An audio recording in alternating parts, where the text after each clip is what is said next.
नमो अरिहन्ताणम् नमो सिद्धाणं नमो आयरीयाणं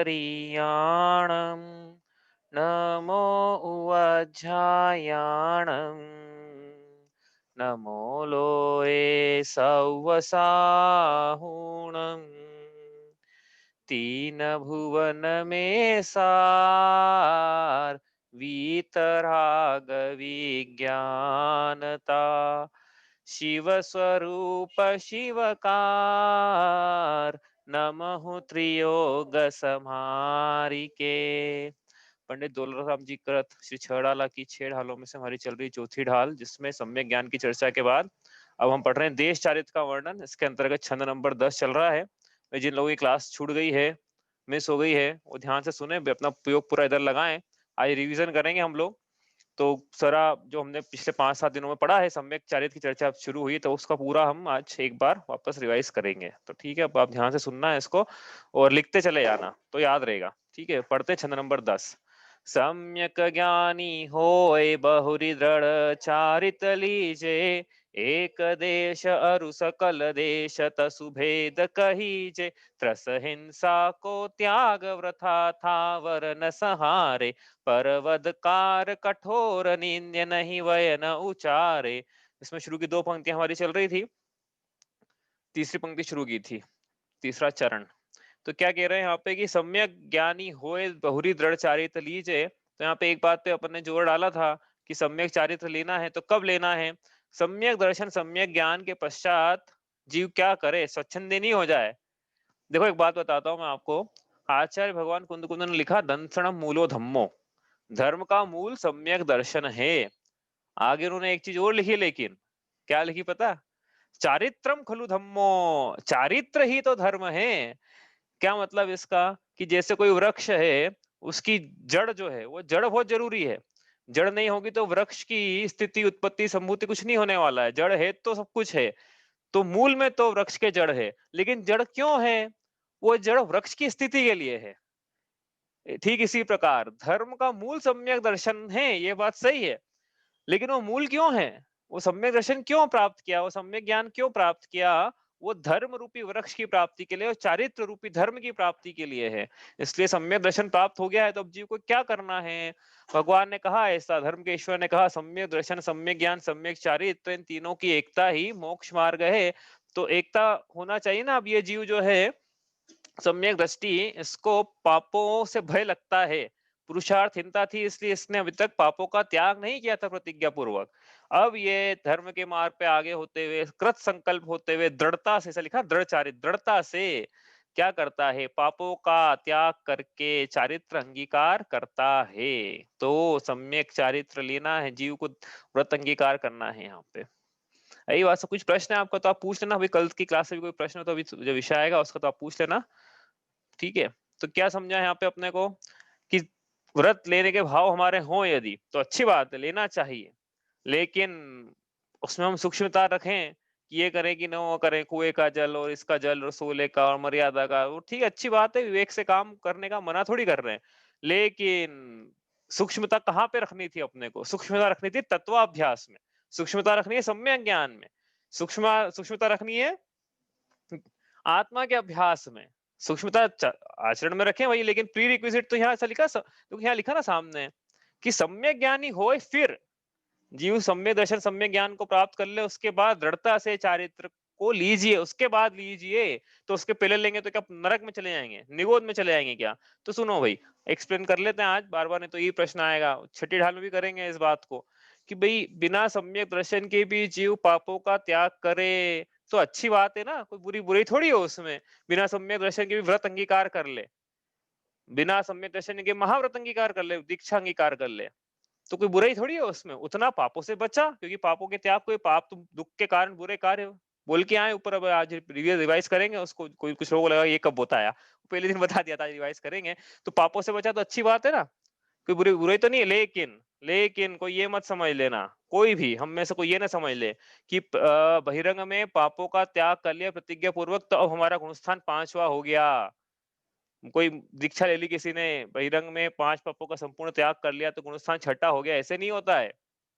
अंतरंग में सम्यक दर्शन होना जरूरी है। उसके बाद एक कषाय चौकड़ी का अभाव हुआ, उसके बाद अब दो कषाय चौकड़ी का अभाव होगा तो पांचवा गुण स्थान, तीन कषाय चौकड़ी का अभाव होगा तो छठे या उसके आगे का गुण स्थान, 11 10 तक। ठीक है, ऐसे होता है ये। ठीक है, तो हम करें, हम व्रत अंगीकार करें, लेकिन भूल नहीं जाएं कि भैया ये तो ठीक है, बहिरंग चीज है, अंतरंग में आत्मा की शुद्धता वीतरागता प्रकट है कि नहीं। तो मूल मुद्दा, मूल क्या चारित्र तो वही है, वीतरागता, उसके लिए ये सब चीजें हैं। तो उसके लिए मूल में क्या था, सम्यक दर्शन सम्यक ज्ञान की प्राप्ति करके अब जीव क्या है, दृढ़ता से चारित्र को अंगीकार करता है। उस जीव की कथा चल रही है जिसकी ताज होन की है प्रभु कथा, अब उसको सम्यक दर्शन ज्ञान हो गया है, 3.5 ढाल उसने सम्यक दर्शन ज्ञान के लगाए हैं। अब उसको सम्यक दर्शन ज्ञान की प्राप्ति करवा दी दौलत राम जी ने। अब क्या करा रहे हैं, उसको यहाँ पे मोक्ष मार्ग पे आगे बढ़ाते हुए, गुण स्थान बदलते हुए अब उसको व्रती बना रहे हैं। देश, अभी तक किसकी चर्चा थी, अभी तक चौथे गुण स्थान वर्ती जीव की चर्चा थी, अविरत सम्यक दृष्टि जीव की चर्चा थी, जिसके लेश मात्र भी संयम नहीं था तीसरी चौथी ढाल में। अब जो चर्चा आएगी वो पंचम गुण स्थान वर्ती संयमा संयमी, देश व्रती, देश संयमी, व्रती, नैष्टिक श्रावक, इसकी चर्चा आएगी। सब सिनोनिम में भैया, लिख लेना जिनको लिखना है। आगे चले, देखो अपन यहाँ से, तो अपन ने बात की थी कि चारित्र किसे कहते हैं, परिभाषा यहाँ से शुरू करी, तो चारित्र देखो अपन थोड़ा रिवाइज करेंगे, थोड़ा फास्ट चलेंगे, आपको कोई प्रश्न हो तो आप पूछ लेना। तो अपनी चर्चा थी कि चारित्र किसे कहते हैं, तो हमने कहा था दो प्रकार से चारित्र की परिभाषा बनाई थी, एक तो क्या, नास्ति से और एक अस्थि से। नास्ति से परिभाषा क्या, कि राग देश की निवृत्ति के लिए 5 पापों का प्रतिज्ञा पूर्वक त्याग करना, यह चारित्र है। क्या कहा, मोह तिमिरापणे दर्शन लाभात वाप्त संज्ञान,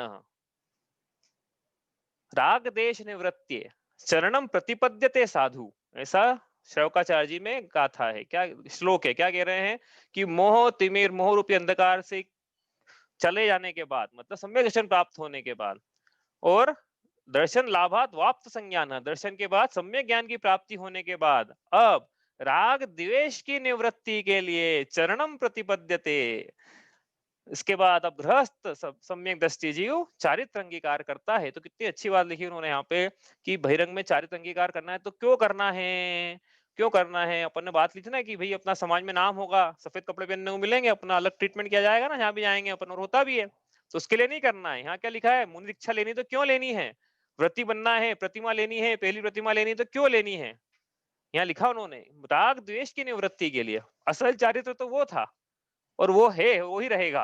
हाँ, ये बहिरंग चारित्र तो साधन है उस साध्य की प्राप्ति के लिए। जिस प्रकार हीरे की डब्बी और चप्पल के बक्से में अंतर होता है ना, वही अपन जाए किसी दुकान पे चप्पल खरीदने और पुरानी चप्पल वहीं फेंक दें और नई चप्पल लेके आए, तो उसका डब्बा कौन लेगा, वो का घर में ढेर लगे डब्बे के, डब्बा भी तू ही रख ले, हमको डब्बा नहीं चाहिए।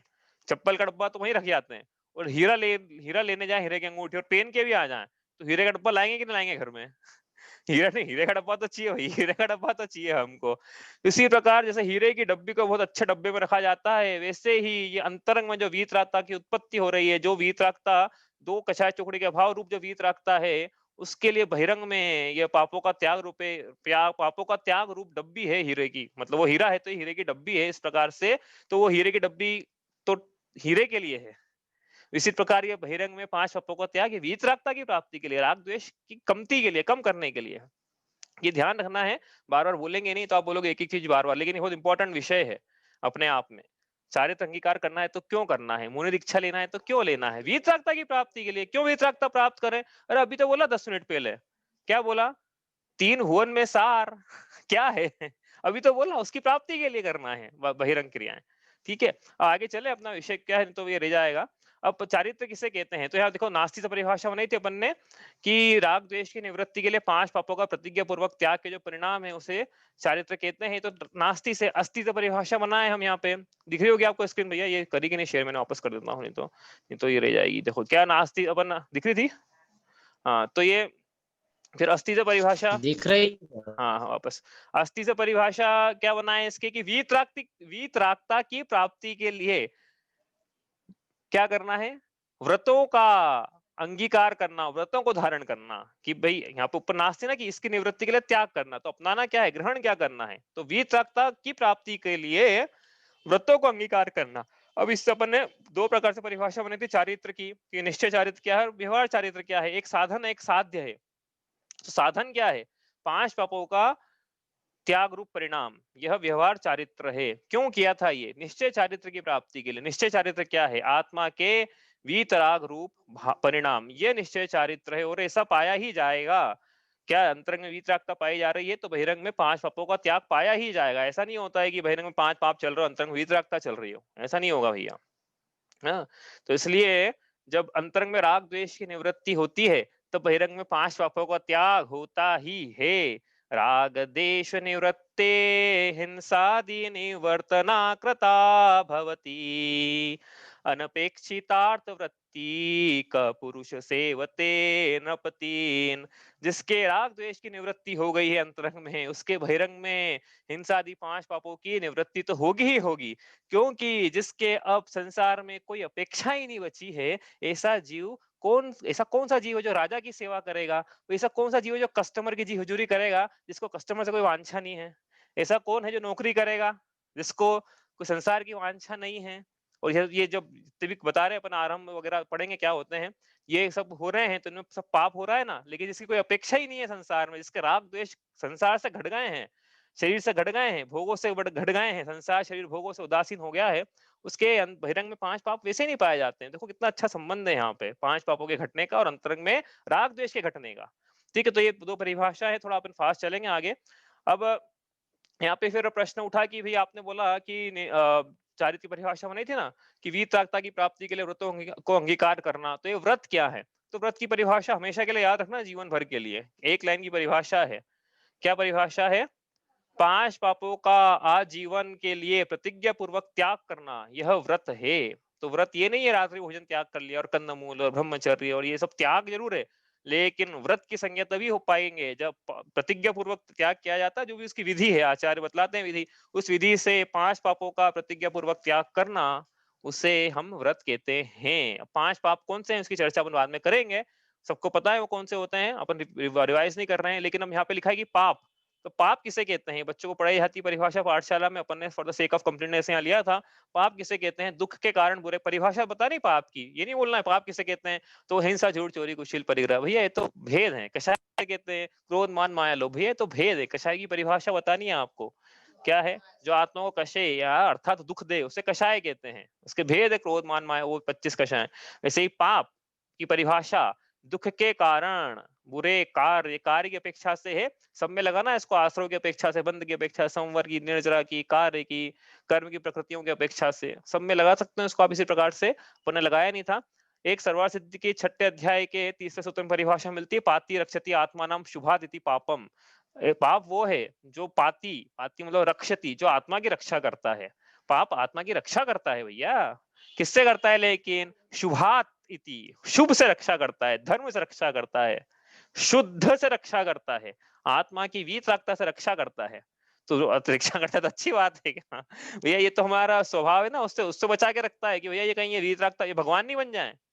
पाप की ड्यूटी है कि ये जीव को भगवान बनने से रोकता है, पर्याय में भगवत्ता प्रकट करने से रोकता है, धर्म प्रकट करने से, मंदिर जाने से रोकता है, स्वाध्याय करने से रोकता है। हाँ, ये अच्छा एक बात याद आ गई, अपन आज करेंगे। चलो आगे चलें। तो ये भाई ये हमने ये पूरा पढ़ा कि पाप किसे कहते हैं, व्रत किसे कहते हैं, चारित्र किसे कहते हैं। चारित्र के 2 भेद किए थे हमने ऊपर, है ना?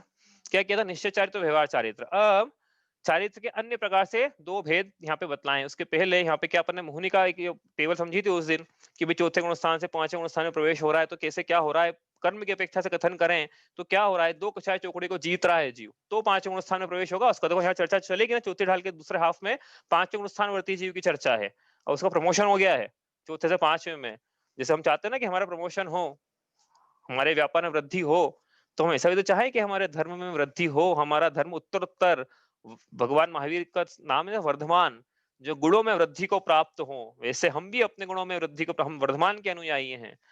तो मोहिनी के 2 भेद के, दर्शन मोह, चारित्र मोह, कर्म की मोह, कर्म का राजा मोहिनी कर्म। उसमें दर्शन मोह एक में जो मिथ्यात्व नाम की प्रकृति है इसके उदय से, और अनंतानुबंधी चारित्र मोह की जो प्रकृति है उस अनंतानुबंधी कषाय चौकड़ी, इन टोटल 5 प्रकृतियों के उदय से जीव क्या है, सम्यक दर्शन की प्राप्ति नहीं कर रहा था, इसलिए पहले गुण स्थान में था। अब उसने इसको जीत लिया, जीत लिया मतलब इसका अनुदय हुआ, मतलब क्षय उपशम या क्षय उपशम हुआ, तो जीव का प्रवेश हुआ पहले गुण स्थान से। अपन ने करवाया यहाँ पे छह डाला में कहाँ करवाया? पहले गुण स्थान से चौथे गुण स्थान में करवाया है, अधिकतम 7वें में भी हो सकता है, लेकिन हमने कहाँ करवाया? अभी हम तो सिस्टमेटिक चल रहे हैं भैया, राजमार्ग जो है एक-एक ताकि सारी चर्चा पूरी आएगी। तो पहले गुण स्थान से चौथे गुण स्थान प्रवेश हुआ था तीसरी ढाल के स्टार्टिंग में, मतलब वो ढाल सम्यक दर्शन की थी। तो अब ये यहाँ पे चर्चा है, चारित्र की चर्चा है। तो अब इसके चारित्र क्यों नहीं पाया जा रहा था अविरत सम्यक दृष्टि गृहस्थ के? यही पे ग्रह में न रचे जल नहीं, चारित्र मोहवश लेश न संयम, ऐसा लिखा था ना वहां पे कि इस ग्रह सम्यक दृष्टि के चारित्र मोह का उदय चल रहा है, इसलिए लेश मात्र भी संयम नहीं है। चारित्र मोह में यहाँ लगेंगी कौन सी प्रकृति? चारित्र मोह होने की अप्रत्याख्यान वर्ण कषाय चौकुड़ी का उदय था, इसलिए इसके लेश मात्र भी संयम नहीं था। लेकिन अब इसके भाव जागे, पुरुषार्थ जागा, इसका उपदेश प्राप्त हुआ, संसार शरीर भोगों से विरक्त हुआ, ये थोड़ा सा और राग द्वेष और घटते रहे इसके, तो इसने पुरुषार्थ जगाकर ध्यान लगाकर एक और कषाय चौकड़ी का क्षय उपशम या मतलब एक और कषाय चौकड़ी का अनुदय कराया। तो प्रत्याघाना वर्ण कषाय चौकड़ी को जीत कर अब ये पांचवें स्थान में है। मुनि दीक्षा क्यों नहीं ले रहा है ये? क्योंकि इसके प्रत्याघाना वर्ण कषाय चौकड़ी का उदय है, और वीतरागता क्यों नहीं है इसके? क्योंकि बाकी सब कषायों का उदय है। इस प्रकार से मोहिनी में हमने समझा था। अब चारित्र के दो प्रकार, एक भेद तो एक ही अपना निश्चय चारित्र व्यवहार चारित्र, ये चर्चा हो गई। अब आगे चले यहाँ से छड़ा, इसमें जो पंक्ति 10वें छंद की दूसरी पंक्ति में चलते हैं। यहाँ से दूसरी पंक्ति में क्या लिखा है इन्होंने, देखो ये अपन पढ़ रहे थे। एक देश, ऊपर वाली पंक्ति हो गई भाई, सम्यक ज्ञानी होए बहुरी दृढ़ चारित्र लीजे, चौथो तुम स्थानवर्ती ने अब देश व्रत अंगीकार किया। अब वो देश व्रत अंगीकार मतलब चारित्र अंगीकार किया। अब चारित्र के दो भेद है, तो उसने देश चारित्र अंगीकार किया यहाँ पे। तो क्या कौन कौन से दो भेद है चारित्र के? तो यहाँ लिखा एक देश अरु सकल देश तसु भेद कही जे, उस चारित्र के दो भेद हैं। तो पहले बोल के तो आ गए सम्यक चारित्र, निश्चय चारित्र, व्यवहार चारित्र। भैया अब वो अलग प्रकार से भेद थे, ये अलग प्रकार से भेद है। ये कौन से भेद हैं? कि ये देश चारित्र और सकल चारित्र, इस प्रकार से उस चारित्र के भेद कहे हैं। कैसे बने ये भेद? तो अपन ने यहाँ लिखा देखो कि पापों का जो त्याग है ना, पापों के त्याग को व्रत कहते थे, व्रतों का अंगीकार करना चारित्र है। तो पापों का त्याग दो प्रकार से होता है। कैसे होता है? दो प्रकार से कि पूरे 5 पापों का प्रतिज्ञा पूर्वक त्याग करना, लेकिन एक देशी त्याग करना, आंशिक त्याग करना, स्थूल रूप से, मोटे रूप से त्याग करना, यह ऐसा करना, ये क्या है? ये देश चारित्र है। ऊपर लिखा अपने ग्रीन में, देखो यहाँ पे दिख रहा है आपको, देश चारित्र ग्रीन में जो दिखा है ना, देश चारित्र, राग द्वेष की निवृत्ति के लिए 5 पापों का एक देश प्रतिज्ञा पूर्वक आजीवन त्याग करना, यह है देश चारित्र। मतलब 5 पापों का पूरा पूरा त्याग नहीं किया, थोड़ा ही त्याग किया, मोटा मोटे पाप स्थूल, अभी बोलेंगे नीचे, स्थूल रूप से त्याग किया है। तो इसके देश चारित्र पाया जा रहा है। गृहस्थ है ना, क्योंकि वो ये पांचों गुणस्थान वर्ती है, तो 11वीं प्रतिमा भी क्या होती है वो समझेंगे। उसको छोड़ देना, एलग जी सुल्लग जी माता जी को छोड़ देना। उसके अलावा जो नीचे के हैं वो सब गृहस्थ, घर में है, मतलब सागारी हैं, घर में रहते हो। तो 11वीं प्रतिमा में घर छोड़ना, राजमार्ग तो एक ही 11वीं प्रतिमा में घर छोड़ा जाता है। 10वीं प्रतिमा तक तो जीव घर में रह सकता है। तो अपन मोटे मोटी बात भी करें 7वीं 8वीं प्रतिमा तक की भी, तो घर में है ना वो। तो गृहस्थ जीव पूरे संपूर्ण रूप से पापों का त्याग नहीं कर सकता है। यदि गृहस्थ अवस्था में ही 5 पापों का पूरा पूरा त्याग हो जाए तो मुनि दीक्षा लेने की जरूरत ही नहीं पड़े। इसलिए गृहस्थ जो है पापों का पूरा पूरा त्याग नहीं करता है, सूक्ष्मता से त्याग नहीं कर पाता है। उसके भाव तो हैं लेकिन नहीं कर पाता है, स्थूलता से त्याग करता है, कुछ कुछ ही पापों को छोड़ता है। तो इसके इसलिए देश चारित्र पाया जाता है। इसी को बोलते हैं देश संयम, इसी को बोलते हैं संयमा संयम, इसी को बोलते हैं पंचम गुण स्थानवर्ती जीव, इसी को बोलते हैं नैष्ठिक श्रावक। हाँ, इसी को बोलते हैं दर्शन प्रतिमा से लेकर आखिरी अलग चुल्लक जी की प्रतिमा तक। तो ये जो है, इस प्रकार से देश शायद की चर्चा अब यहाँ पे होगी अपने छह ढाला की चौथे ढाल की दूसरी हाफ में। पूरी इसी की चर्चा है, पूरी चर्चा बोल रहे हैं लेकिन मुख्य रूप से दूसरी प्रतिमा की चर्चा है। पहली प्रतिमा की चर्चा हमने उसमें समाविष्ट करने का प्रयास किया है, करेंगे आज अभी समय मिला तो। दूसरा क्या है कि भाई 5 पापों का एक देश त्याग किया, तो इसका मतलब संपूर्ण त्याग भी हो सकता है क्या? हाँ, होता है ना। तो प्राग द्वेष की निवृत्ति के लिए 5 पापों का संपूर्ण प्रतिज्ञा पूर्वक आजीवन त्याग करना, यह क्या है? यह ही है सकल चारित्र, यही है क्या? मुनि दीक्षा। मतलब जीव को यदि संपूर्ण 5 पापों का मतलब, जो मुनिराज हैं हमारे, वो पांचों पापों के त्यागी होते हैं, संपूर्ण त्यागी होते हैं और आजीवन के लिए त्याग करते हैं। छठी ढाल की पहली पंक्ति से इसका वर्णन शुरू हो जाएगा। षटकाय जीवन हननते, सब विधि तरफ हिंसा टरी, सभी प्रकार से हिंसा का त्याग। छठी ढाल की पहली पंक्ति है, वहां अपन करेंगे मुनिराजों की चर्चा। ठीक है।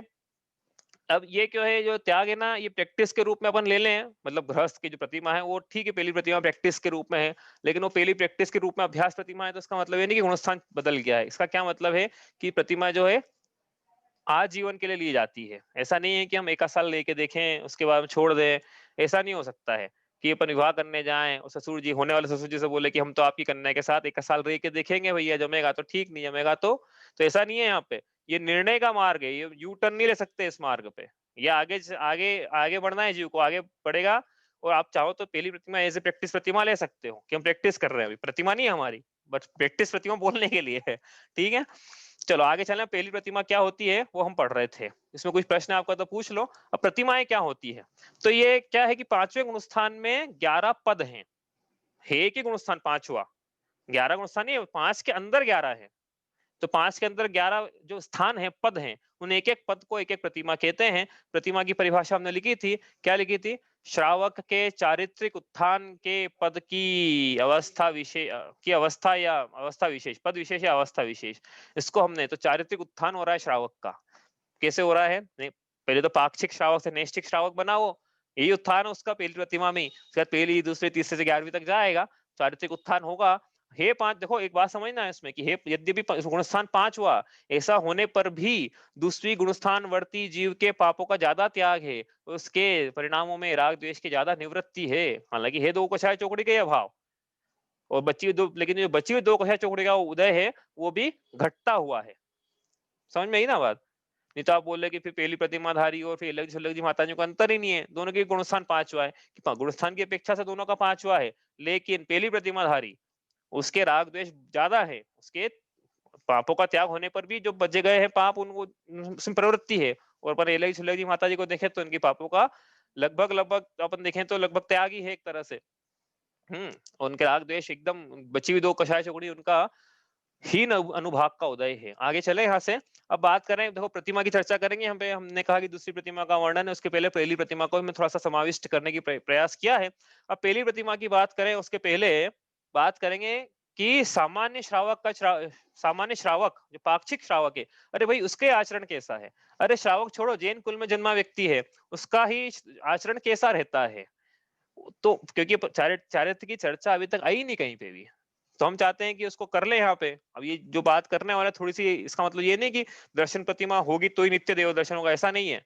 वो तो हमने क्या है समाविष्ट किया है, क्योंकि चारित्र का प्रसंग कहीं नहीं आया है, आज आया है। और हमने पहले से बोला था कि इसको कोई रिवाइज, मतलब आज के दिन को छोड़ के रिवाइज नहीं करेंगे इसको। हाँ, तो ये चर्चा सबको पता है क्या करना है।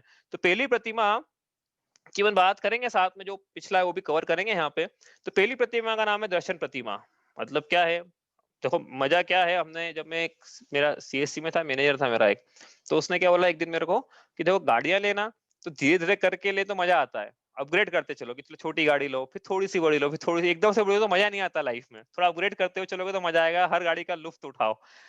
तो हर प्रतिमा का लुफ्त उठाना है अपने को यहाँ पे। एक एक करके आगे बढ़ो भाई, पहले पहली लो, 1-2 साल पहली, फिर दूसरी तीसरी 11वीं प्रतिमा तक जाओ, फिर मुनि दीक्षा लो। राजमार्ग तो देखो ये है, हाँ किसी के भाव जग जाए सीधे मुनि दीक्षा लेना है तो मिथ्या दृष्टि जीवी क्यों ना हो वो भी ले सकता है, दिक्कत नहीं है। लेकिन हाँ, हर चीज का ये आनंद है इसमें पूरा, क्योंकि मोक्ष मार्ग है ना, ये स्वयं आनंद स्वरूप है। तो पहली प्रतिमा भी आनंद है, उसका भी आनंद उठाएं हम। तो दर्शन प्रतिमा नाम है इसका। यहाँ पे दर्शन का मतलब ये नहीं है कि देव दर्शन, यहाँ पे दर्शन का क्या मतलब है? सम्यक दर्शन, कि सम्यक दर्शन मेरा शुद्ध है, बना रहे। सम्यक दर्शन उम, को बनाए रखता है बस वो। मतलब ये इससे जो काम है उसका सम्यक दर्शन नष्ट नहीं होने देता है। ये ऐसा काम है सम्यक दर्शन दर्शन प्रतिमा का। तो क्या है इसकी प्री रिक्विजिट, दर्शन प्रतिमा लेने की प्री रिक्विजिट क्या है? क्या करना है दर्शन प्रतिमा लेना है तो? कि जाना रसूले का भोजन करना है। अपन को इस ख्याल में ये आता है बार-बार यही बोलता हूँ मैं आपको। लेकिन ये नहीं है, आएगा ये तो सबसे आखिरी में लेंगे, इसकी बात सबसे आखिरी में करेंगे। पहली शर्त क्या है दर्शन प्रतिमा की? भूलना मत इसको, हमेशा मत भूलना। मुनि दीक्षा लेना तो भी मत भूलना, आर्य का दीक्षा लेना तो भी मत भूलना, व्रतों को लेना है। अरे धर्म को धारण करना है, तो भी प्रवचन सुनना है, स्वाध्याय करना है, जिनवाणी देखना है, पारस देखना है, कुछ भी करना है। ये मत भूलना कि प्रयोजन क्या था, धर्म का मूल क्या था, मूल को मत भूल जाना। क्या था? सकल धर्म को मूल यही। तो चारित्र का मूल सम्यक दर्शन है, तो सम्यक दर्शन को मत भूल जाना। इससे पहली प्रतिमा, पहला क्या प्रीरिक्विजिट है कि जीव सम्यक दर्शन को प्राप्त करे, बनाए रखे। दूसरा, पंचमर्मेष्टि उसको शरण भूत लगे, संसार में कहीं और उसको शरण नहीं प्राप्त दिखे कि नौकरी, व्यापार, स्त्री, पुत्र, हाँ फॉरेन टूर, ये शरण भूत ना लगे, 5 इंद्रियों के विषय भोग। उससे तो उल्टा कि कब ये खत्म हो मेरे, कब ये खाना जो है ना मेरा 15 मिनट में लगाता हूँ, अरे भैया 10 मिनट में हो जाए तो ज्यादा अच्छा, 5 मिनट बचेंगे, 5 मिनट पर पंच परमेष्टि की उपासना करूंगा मैं। नहाने में 15 मिनट लगते हो तो 2 मिनट में काम हो रहा है, 2 मिनट। क्योंकि वो शरणभूत नहीं लग रहा है ना भाई, वो आश्रय तो वहीं लग रहा है, तो जीव को जो आश्रय प्रदान करेगा वहां ज्यादा समय लगाएगा ना वो धीरे धीरे खाना खा रहा है यदि, मतलब स्वाद की आसक्ति के कारण, हाँ, और अन्य कारण से नहीं। इसका मतलब क्या है कि वो स्वाद में उसको शरणभूत लग रही है, वो स्वाद उसको, रस आ रहा है उसमें उसको। अध्या यदि यदि मुनिराज आहार करते समय उनको यदि रस आ जाए वहां पे, हाँ, तो उनको वो प्रायश्चित लेना चाहिए कायदे से। हम बन जाए तो हमें प्रायश्चित ले कि भैया आत्मा के रस के आगे ये शट रस मिश्रित भोजन का रस कैसे आ गया मुझे। ऐसा ऐसा होता है जीवन कि भैया आत्मा अतीन्द्रिय रस के आगे ये रस कहाँ लग रहे हैं। तो ये इसलिए उसको क्या है, पंच परमेष्टि और अपनी आत्मा ही शरणभूत लगती है। तीसरा हमने यहाँ देखा था कि वो संसार शरीर भोगों से विरक्त रहता है, उसके वैराग्य के परिणाम है। कभी भी इसको मौका चाहिए, बस बहाना चाहिए इसको, क्या मुनि दीक्षा धारण करने का बहाना चाहिए। तो ये संसार शरीर भोगों से उदासीनता के परिणाम इसके रहते हैं। रचा हुआ नहीं रहता संसार में, अति आसक्ति से भोगों को नहीं भोगता है। भोगना पड़े अलग बात है, शरीर नहाना पड़े अलग बात है, लेकिन शरीर का श्रृंगार नहीं करता रहेगा ये, लोग अपने शरीर को दिखाता नहीं रहेगा लोगों को संसार में। तो ये अपन चर्चा करेंगे पांचवी ढाल में इसकी, संसार शरीर भोगों से उदासीनता की। तो ये होना चाहिए, प्री रिक्विजिट है दर्शन प्रतिमा की। हमको लगता है कि मर्यादा का भोजन, वो प्री रिक्विजिट नहीं है, प्री रिक्विजिट ये है। प्री रिक्विजिट समझते हो ना, मतलब क्या बोलते हैं प्री रिक्विजिट को हिंदी में, नेसेसरी कंडीशन। कोई काम का कार्य करने के लिए जरूरी शर्त क्या है, वो जरूरी शर्त ये है। चौथी और आखिरी इसकी अगली बात क्या है, वो जिन पथ का पथिक हो, मतलब तत्व श्रद्धानी हो, सात तत्वों का श्रद्धान हो उसे, मतलब ऊपर कहा देव शास्त्र गुरु पंच परमेश्वरी का श्रद्धान, सम्यक दर्शन आत्मा का श्रद्धान, यहाँ पे बोला तत्व का श्रद्धान, और फिर संसार शरीर भोगों से उदासीनता के भाव ऐसा हो। अब जिन पथ का प्रतीक हो, तो इसमें हमने काफी सारी बातें ली थी कि वो सात व्यसनों का त्यागी हो। अब ये तो सात व्यसनों का त्यागी पहली प्रतिमा में करना है क्या, कि नहीं भैया ये तो जैन कुल में जो उत्पन्न होता है जीव, उत्पन्न होने के 45 दिन के अंदर अंदर, 45वें दिन मतलब उसका सप्त व्यसनों का त्याग हो जाता है देव दर्शन के समय पे, और फिर 8 वर्ष का होता है तो वापस से प्रतिज्ञा पूर्वक करता है। ऐसा सबका जीवन है भैया, जिन्होंने नहीं किए हैं कर लेना वापस से, कि हमको याद नहीं हमने किए कि नहीं, वापस कर लेना।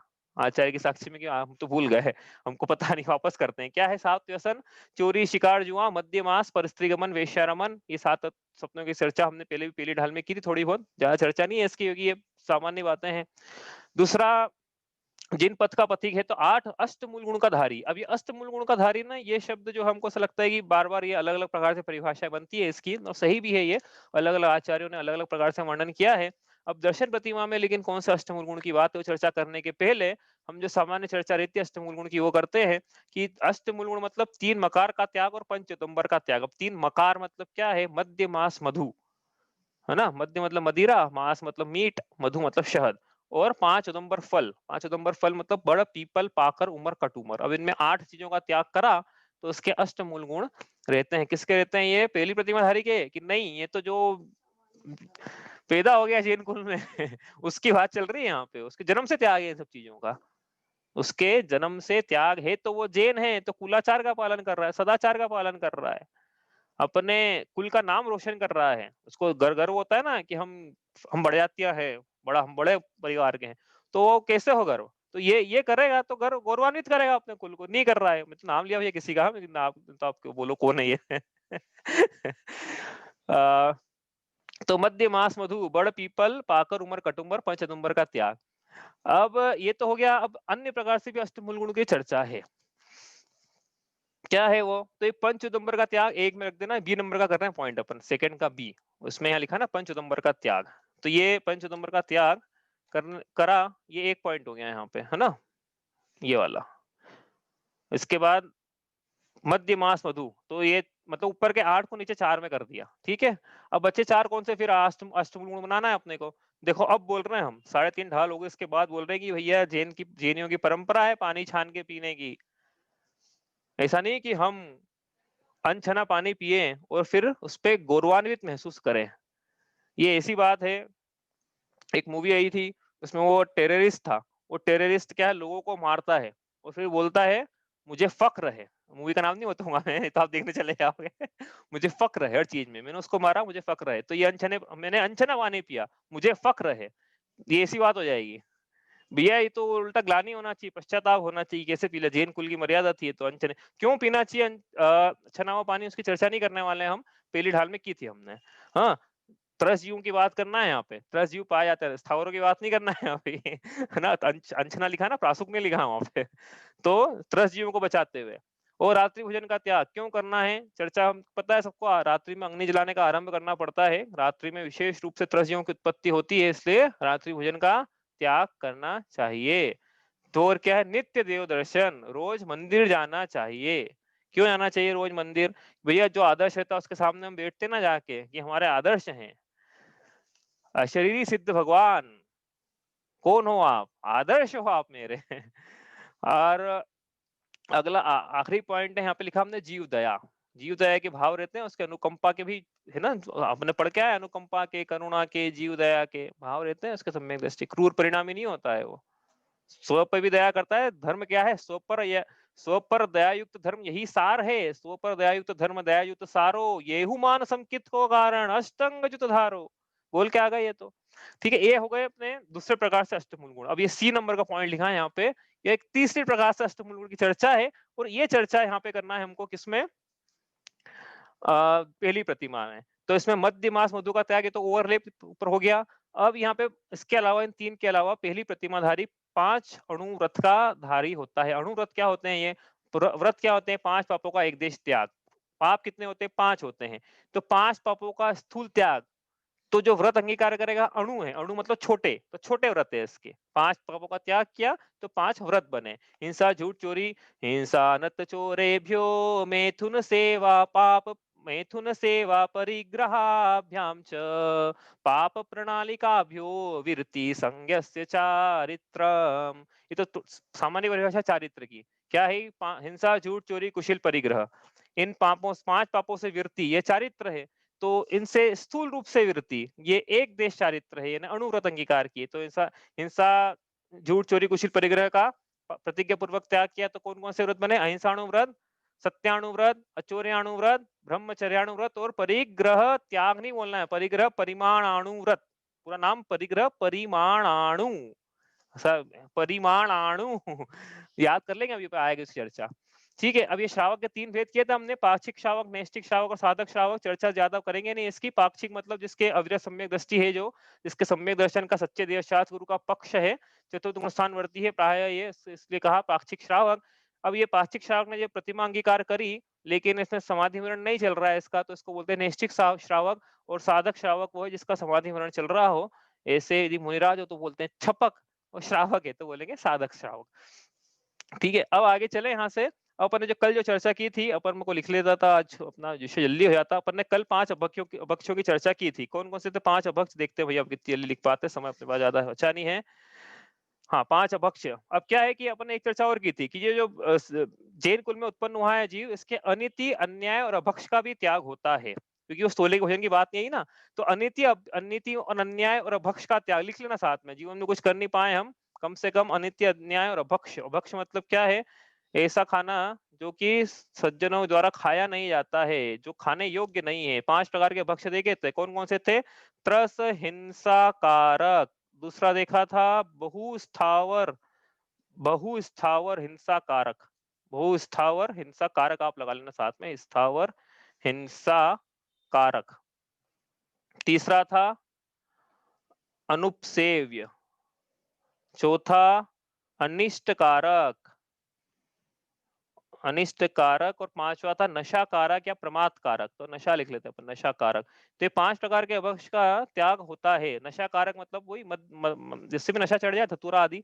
अनिष्ट कारक मतलब कोई बीमार व्यक्ति भक्ष्य पदार्थ ले ले जो कि उसकी सेहत के लिए अच्छा नहीं है, तो उसके लिए अनिष्ट कारक है। जैसे बुखार में घी का सेवन नहीं करते शायद ना, इस प्रकार से है। हाँ, बुखार में घी नहीं खाना चाहिए, तो वो घी है तो भक्ष्य मर्यादा का है, लेकिन बुखार में खा लेगा तो उसके लिए अनिष्ट कारक है। अनुपसेव्य मतलब क्या है? गोमूत्र, लार, गोमूत्र का सेवन करने का बोलते हैं ना पतंजलि वाले, अनुपसेव्य है भैया जैनियों के लिए मूत्र का सेवन। फिर लिखा है बहुस्थावर हिंसा कारक। ये क्या है कि भैया ऐसे फल जो कि या तो कंदमूल हैं या फिर जो कि सप्रतिष्ठित वनस्पति है। सप्रतिष्ठित क्या होती है वो देखेंगे समय मिलेगा तो। और एक है त्रस हिंसा कारक, ऐसे ऐसा शाकाहारी भोजन जो कि यद्यपि शाकाहारी तो है लेकिन मर्यादा के बाहर, मर्यादा के बाहर होने से उसमें त्रस जीवों की उत्पत्ति पड़ी हुई है, स्थावरों की नहीं पड़ी है। त्रस जीवों की उसमें उत्पत्ति हो गई है, इसलिए इसको अब कैसा भोजन करना है, पहली प्रतिमाधारी को मर्यादा का भोजन करना है। मर्यादा का समझते हैं हम सब, सबने मुनिराजों को आहार दे रखा है, ऐसा मैं मान के चल रहा हूँ, इसलिए हम बताने की जरूरत नहीं मर्यादा का भोजन क्या होता है, उतना विषय भी नहीं है वो। लेकिन मर्यादा का हो, 16 का नहीं भी हो तो चल जाएगा एक बार, लेकिन मर्यादा का भोजन अब करना है। 22 प्रकार के भक्ष्यों की हमने चर्चा की थी। 22 भक्ष्य, भाई फटाफट बताओ अपन कौन कौन से होते हैं। तो 22 भक्ष्य में 4 मकार लिख लेते हैं। 4 मकार कौन कौन से? मध्य, मांस, मधु और मक्खन, 4 मकार हो गए। 5 उदंबर फल, 5 उदंबर फल कौन कौन से हैं? पर लिखे बड़ पीपल, पाकर, उमर, कटुमर, ये हो गए। तो 4 और 5 9। उसके बाद अब जो फल हैं, फल में अपन लिखते हैं चलित रस, ऐसा फल या कोई पदार्थ हाँ जिसका चलित रस है।